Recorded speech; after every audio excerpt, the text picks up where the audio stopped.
Morning guys. Kain tayo. Ulam ko siomay. Ayan. Tapos kape. Dito ako sa loob. Ayan. Kakain muna ako bago pumasok.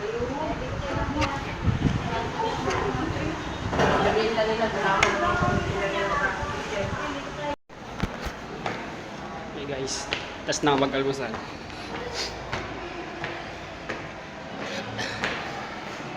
Hindi ako kumain sa bahay. Kaya dyan ako kaya tuwing kumain.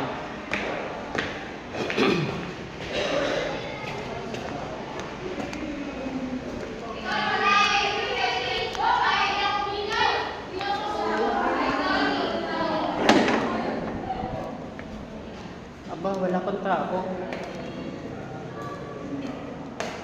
Aga pa. Wala pang tao ah.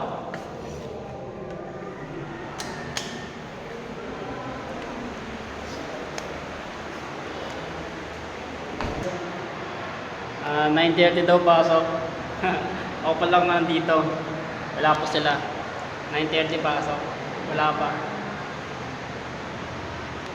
Kaya hindi pa ako dito alas 8, mga 8:45. Maya maya dito na sila. Nagpapalit yan sila eh.